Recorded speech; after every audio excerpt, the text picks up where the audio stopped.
Você pega o filme Onde os Fracos Não Têm Vez, de 2007, e você pega O Grande Lebowski, de 98. E você chega no filme exatamente como uma batalha após a outra. Novo filme do nosso querido Paul Thomas Anderson, o cara viciado em não errar jamais. Mas fica a dúvida, será que ele acertou de novo? Ou será que esse aqui é o filme mais superestimado do ano, da década talvez?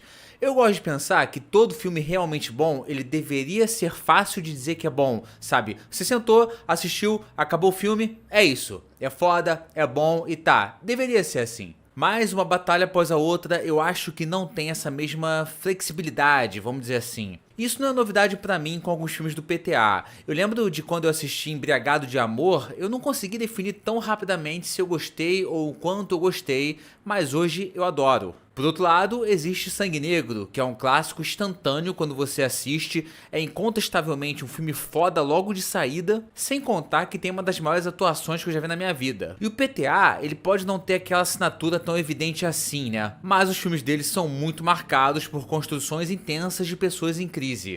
E nesse novo filme, ele volta a explorar o poder, o desejo e as relações humanas complexas. E vamos lá, pessoal, vamos aqui apontar o elefante na sala. Não tem como negar, esse filme ele tem um alto teor político que se reafirma de forma parcial nesse contexto, mas eu acho que vale destacar que existe uma grande diferença entre panfletagem e sátira. E essa diferença a gente pode ver pelo próprio diretor, porque o PTA ele faz questão, ele se preocupa em transmitir a visão de mundo dele através do cinema, e não com palestra. Mas eu falei sátira, né? Como assim? Esse filme é uma sátira? Eu comparei no início com Onde os Fracos Não Têm Vez e também com Grande Lebowski, muito por questões técnicas e de personagens, principalmente a comparação óbvia entre o personagem do DiCaprio com o próprio Lebowski do Jeff Bridges. Mas eu senti que esse filme tem um pouco de Doutor Fantástico do Kubrick também, mas claro que numa escala bem mais sutil. Não tô falando de linguagem aqui, até porque dá pra sentir o respeito que o PTA quis ter com a dor daquelas pessoas e se preocupou muito também em não caricaturar esse filme como uma comédia escrachada. Então não é a estética das cenas, não são os próprios diálogos em si, muito menos a linguagem. E talvez o Paul Thomas Anderson nem tenha pensado no filme do Kubrick. Eu só acho uma comparação válida pela forma como o tema se transforma em sátira, que nem sempre significa comédia escrachada. A questão principal da sátira não é o PTA escolhe um lado e debocha do outro, mas eu acho que ele debocha do confronto. Embora, como eu falei antes, é um filme que não tem medo de ser parcial no contexto político. Então, se por um lado o filme toma partido na forma como ele aborda os antagonistas, por serem tão claramente os antagonistas, existe todo um comentário também sobre a banalização da luta. Eu não vou revelar spoilers aqui, mas o filme ele encerra um enredo micro, mas sabe que não tem como encerrar o macro. E aí você pode até criticar o filme por ele correr e não chegar a tantos lugares assim. Mas eu não vejo isso como uma falha. Pra mim, isso foi proposital. É o filme elaborando exatamente esse comentário sobre o vazio de algumas revoluções. Em boa parte do primeiro ato, os protagonistas vivem explodindo coisas, abrindo margem para serem rotulados de terroristas, por exemplo. Mas quando eu falei da diferença entre panfletagem e elaborar a própria visão através do cinema, é que pra mim o que importa é se esse filme é bom ou não é. E aí você tem que ser o Paul Thomas Anderson pra isso. Porque eu gostei do filme. Eu acho o PTA um cineasta muito bom, muito competente, que sabe muito de técnica, sem esquecer de detalhes que criam um ótimo roteiro também. E os filmes dele também são sempre muito marcados por grandes atuações. O Leonardo DiCaprio vem tendo uma característica desde Django Livre, que é de se transformar no personagem, né, incorporar de vez. Ele sempre foi bom, sempre foi um excelente ator, mas ele tá cada vez melhor. Chegou no amadurecimento que tá consolidando ele cada vez mais como um dos maiores da história. E não tem como falar que ele rouba a cena por dois motivos. O primeiro, ele é o protagonista, é o que mais tem tempo de tela.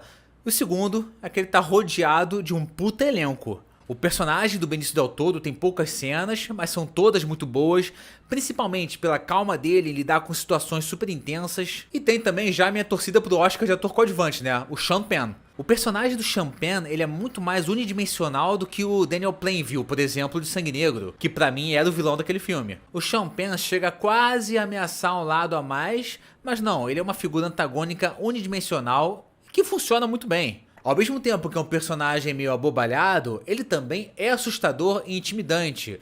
Eu vou citar aqui, por exemplo, uma cena que eu acho muito engraçada, muito legal, divertida, que a personagem da Chase Infinity, ela cita a camisa dele, né, a camisa apertada do Sean Penn, e a resposta dele é sensacional, diz muito sobre o personagem. Irmão, quando o cara atua até no jeito de andar, é porque o ator é foda. Eu falei de torcer pro Champagne, mas se o Miles Keaton for indicado, vai ser difícil escolher. E uma das comparações mais legais com Onde os Fracos Não Têm Vez é toda essa questão do gato caçando o rato. Tem um personagem indo atrás do outro, mas eles basicamente nunca se encontram. Sem contar que o clímax se passa numa área desértica dos Estados Unidos, então a referência é bem clara. Esse filme é aquele tipo de sátira que as pessoas vão gostar de chamar de sátira inteligente, mas eu acho um rótulo completamente banal. O fato de ser uma sátira me faz gostar ainda mais do filme, porque ele não tá tentando me ensinar nada assim de forma didática, entendeu? Fora que o final é realista, sem revelar nada aqui, tá? Mas se fosse um final otimista, eu ia achar que ia cair muito. Agora, é o melhor filme do ano?